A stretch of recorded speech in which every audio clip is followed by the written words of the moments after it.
প্রত্যেক ইবাদতেরই কিছু শিষ্টাচার আছে, আদব কায়দা আছে। একটু জানতে চেয়েছেন যে সিয়ামের আদব কায়দাগুলো আসলে কি, রোজার আদব কায়দাগুলো কি হতে পারে? সিয়ামের কতগুলো আদব কায়দা তো আছে নবী সাল্লাল্লাহু আলাইহি ওয়াসাল্লামের বর্ণনার মধ্যে। যেমন সূরা মারিয়ামে আছে যে আমি আমি আজকে সিয়াম মান্যত করেছি, ফালান উকাল্লিমাল ইয়াওমা ইনসিয়া, আমি কোনো মানুষের সাথে আজকে কোনো কথা বলবো না। আগের যুগে সিয়ামরত অবস্থায় কথা বলা যেত না। তা আমাদের সময় কথা বলা যাবে, বাট খারাপ কথা বলা যাবে না, মিথ্যা কথা বলা যাবে না, কাউকে গালি দেওয়া যাবে না। নবীজি বলতেন যে সিয়ামের একটা অনেক বড় আমল হলো, তুমি যখন সিয়াম পালন করবে তখন কাউকে গালি দিবে না। যদি তোমার কেউ গালি দেয় তখন তুমি বলে দিও, ভাই আমি প্রজাদার, আমি তোমার গালির জবাব দেব না। তো এটা এটা একটা আদব। তারপর সিয়ামের আদবের মধ্যে আছে আপনি সিয়াম যখন রাখবেন তখন আপনার আপনার চোখকে সিয়াম পালন করাবেন, আপনার কান দুটোকে হারাম থেকে সিয়াম পালন করাবেন, আপনার যে হাত আছে হাত দুটো দিয়ে যাতে কোনো হারাম জিনিস আপনি স্পর্শ না করেন সেটা থেকে হাতকে আপনি সিয়াম পালন করাবেন।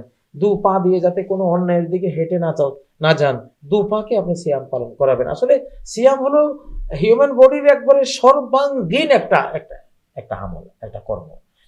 তো সিয়ামের এগুলি কিন্তু আদব। আর নবী সাল্লাল্লাহু আলাইহি ওয়াসাল্লাম বলতেন যে যে ব্যক্তি মিথ্যা কথা বর্জন করলো না বা অসত্যের উপরে চলা বর্জন করলো না, সে পানাহার ত্যাগ করার মধ্যে আল্লাহ তাআলার কোনো প্রয়োজন নেই, মানে তার এই সিয়াম আল্লাহ তাআলা কবুল করবেন না।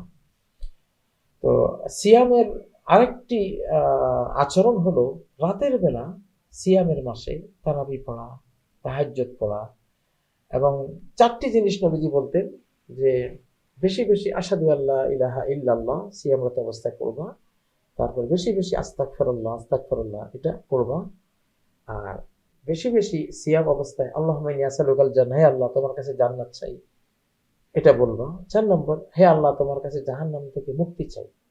এই যে চারটা জিনিস, প্রথম দুটি আল্লাহ, যে তুমি আশহাদু আল্লা ইলাহা ইল্লাল্লাহ কালেমায়ে শাহাদাত বেশি পড়লা, এটা আল্লাহর হক, আস্তাগফিরুল্লাহ বেশি পড়লা, আল্লাহ খুশি হবে, এটা আল্লাহর হক। বাকি দুইটা তোমার, তুমি জান্নাত চাচ্ছ, জাহান্নাম থেকে মুক্তি চাচ্ছ।